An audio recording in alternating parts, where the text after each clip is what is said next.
sekarang lebih ke motivasi nih tadi. Gimana cara memotivasi diri atau ngelawan rasa malas ketika lagi nge-mall, terus waktu sholat jadi suka males nyari musola atau diantar-antar, atau lagi rapat, aduh kagok nih, jadi nunda-nunda sholat. Ini gimana cara memotivasi dirinya nih?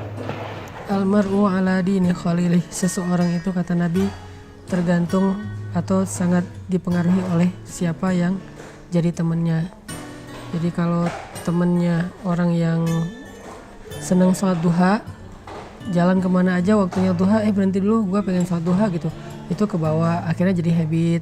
Kalau temennya seneng tilawah, kayak aku jalan sama Buni ya, Buni itu kalau jalan di pesawat atau di mana tuh dia tilawah terus, dan itu jadi bikin aku kayak ngerasa malu gitu kan. Oh, kok dia aja tilawah, kok saya yang katanya ustadz kok malah tidur di pesawat gitu kan. Akhirnya ya tidur. Minimal muncul rasa malu dulu, terus besok-besok kayak diperbaiki pelan-pelan gitu.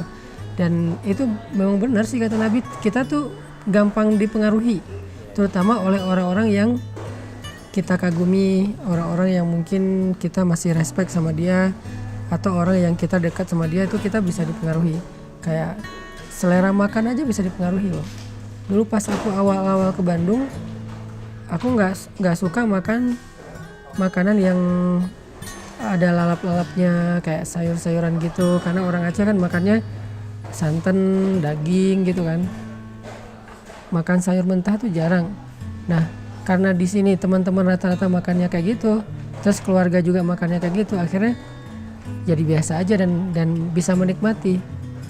Terus dulu mungkin senangnya yang santan-santan, sekarang malah nggak senang lagi yang santan-santan. Dulu senangnya yang aromanya rempah, sekarang malah kayak gitu-gitu udah jadi aduh enak ya gitu. Ini kan selera ini relatif ya, tergantung lingkungan. Nah, dalam masalah makan bisa kayak gitu, termasuk dalam masalah amal soleh. Jadi sederhana banget, cari sebanyak mungkin teman geng yang dia punya satu amal soleh yang kita nggak punya. Jangan cari orang yang soleh dalam segala hal, itu susah. Dia hafiz, dia ulama, dia mujahid, dia orang yang dermawan, dia apa. Susah nyari yang kayak gitu. Karena yang kayak gitu tuh terkumpul hanya di sosok Rasulullah, sisanya di split ya, di share ke banyak orang.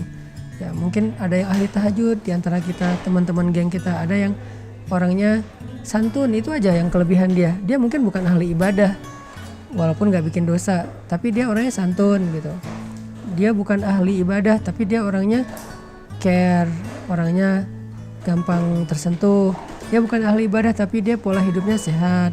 Dia mungkin ahli ibadahnya bukan sholat malam, tapi cuma sekedar sholat duha.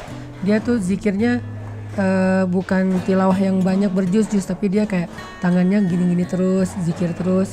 Nah, orang-orang kayak gini kalau banyak yang jadi geng kita sedikit demi sedikit akan terpengaruhi oleh pola hidup mereka, dan itu akan membentuk habit. Kalau udah jadi habit kan ya nggak jadi paksaan lagi ya, dan nggak perlu diniatin serius-serius amat. Gua mau sholat duha, nggak perlu, udah habit aja. Asal waktu jam segitu duha weh, udah jadi lancar, santai gitu. Sama kayak teman kita yang seneng baca, kita jadi ikut.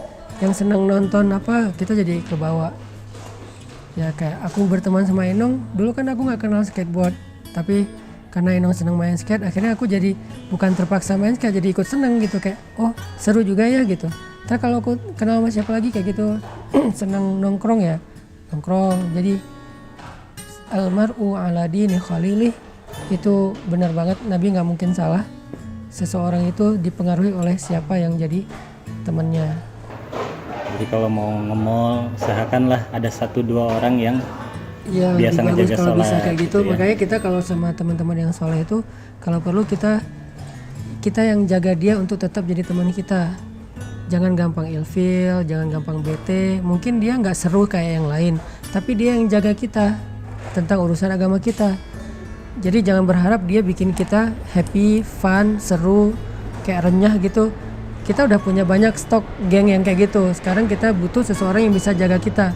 Yang dia berteman dengan kita mungkin gak bisa bikin kita happy, tapi bisa bikin kita aman. Aku gak bilang selamat ya, minimal aman lah. Gak sampai macem-macem gitu, terus tetap sesuai dengan koridor. Dia yang jagain kita. kadang-kadang wajah dia nggak serak aja bikin kita ya udah deh nggak jadi deh gitu kan, gara-gara ekspresi dia. Nah, orang kayak gitu harus dijaga.